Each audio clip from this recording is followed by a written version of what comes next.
Bonjour à tous, je suis Céline Baron, je suis sophrologue et psychopraticienne. Je suis installée sur Vichy depuis 3 ans et demi et auparavant j'étais sur la région parisienne. Je suis également à mon compte dans les techniques de communication relationnelle depuis 1999.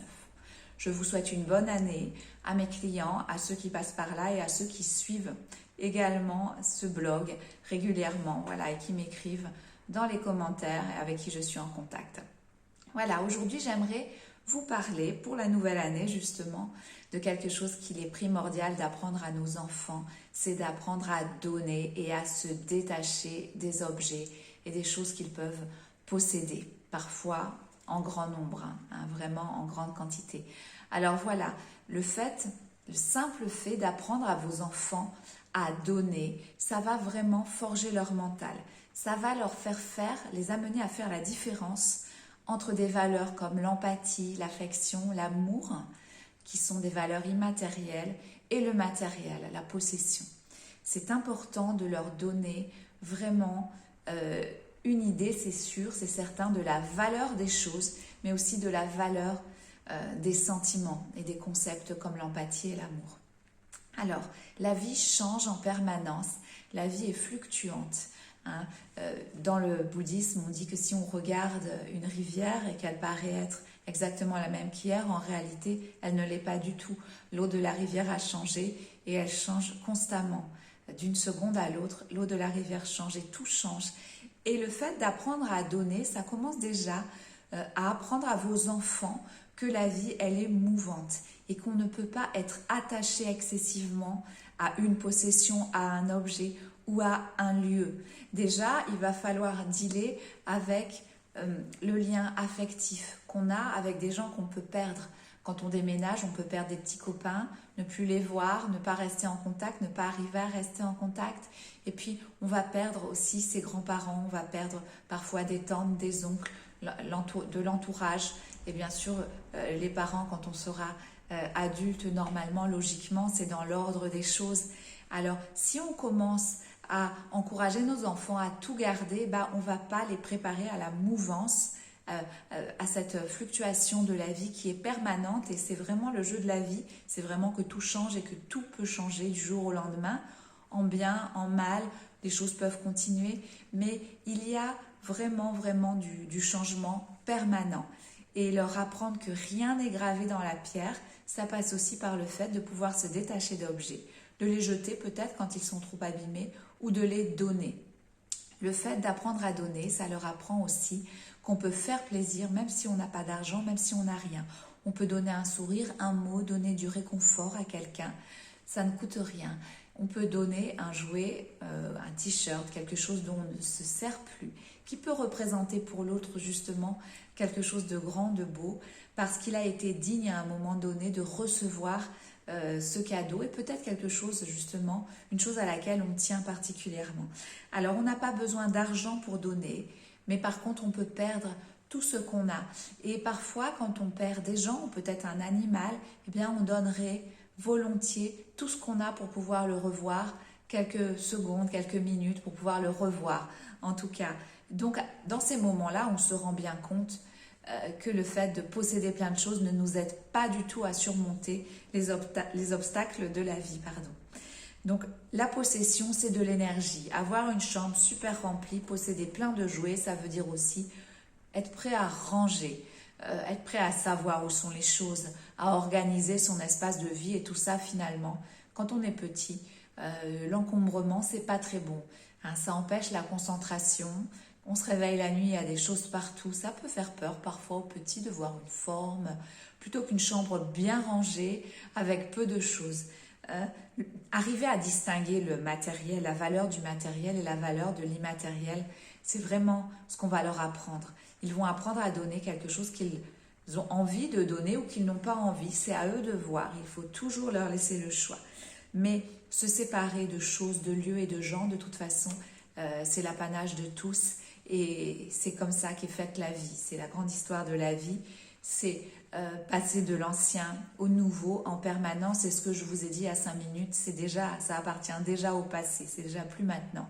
Donc vous voyez, tout bouge en permanence. Et c'est bien d'apprendre cela à l'enfant sans le déstabiliser, bien sûr. quand je donne, ça veut dire qu'on peut me donner. Donc, je vais développer ma confiance en l'autre. Si je donne et que qu'une autre personne vibre au même niveau que moi et qu'elle a appris elle aussi à donner, eh bien je peux recevoir. Et ça me donne confiance en l'autre et confiance dans le fait que si un jour je me retrouve dépourvue de beaucoup de choses, eh bien je peux demander et recevoir. Donner, c'est accepter que le matériel a une valeur moindre par rapport aux souvenirs, à l'amour, aux sentiments. J'ai vu par exemple une petite jeune fille au cabinet de 21-22 ans qui m'a dit au début du coaching, ben voilà, je me suis libérée de tous mes t-shirts un peu rock'n'roll, de toutes ces choses que j'avais accumulées dans ma jeunesse, des posters, des idoles, des choses que j'aimais. Et je m'en suis débarrassée, je les ai donnés à la recyclerie parce que finalement, j'ai compris que les souvenirs sont en moi. Et les souvenirs, on ne peut pas me les enlever. Mais je n'ai pas besoin d'un t-shirt ou d'une robe pour me rappeler un voyage à l'étranger, un festival, un souvenir ou quelque chose de ce genre. Donc, eh bien, l'amour véritable et les vrais souvenirs ne dépendent pas d'objets. Alors, on peut bien sûr avoir des objets auxquels on tient, nous, qui sont emprunts, qui n'ont pas une valeur pécuniaire importante, mais qui vont avoir, par exemple, qui vont être empreints d'une forte valeur sentimentale. Alors, ça peut être un galet ramassé sur une plage, ça peut être quelque chose qui nous évoque un bon moment, des vacances, je ne sais. Voilà, donc bien entendu, on a tous notre jardin secret et on peut bien entendu avoir des objets qui ont une valeur affective à nos yeux. Mais le fait d'avoir énormément de choses chez soi, c'est plus de tracas qu'autre chose. Et ça, il faut l'apprendre aussi aux petits. Parce que quand on part en vacances et puis qu'on est obligé de faire poser une alarme parce qu'on a plein de choses à la maison et qu'on craint et qu'on a peur de se faire voler ses possessions pendant les vacances, les vacances, elles ne sont pas top, elles peuvent être gâchées.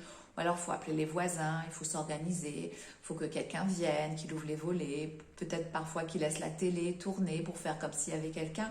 Et tout ça, ça peut être finalement beaucoup de tracas pour pas grand-chose.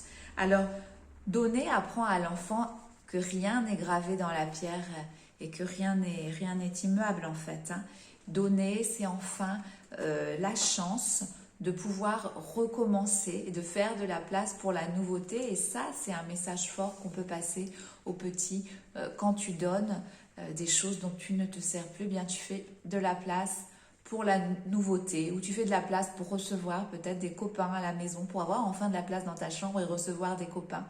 Et donc, comment on apprend aux enfants à donner? On ne va pas leur apprendre comme une grande leçon, on ne va pas prendre un sac poubelle, on ne va pas prendre des cartons et aller dans leur chambre et dire voilà, qu'est-ce que tu donnes? Parce que ça ne peut pas fonctionner.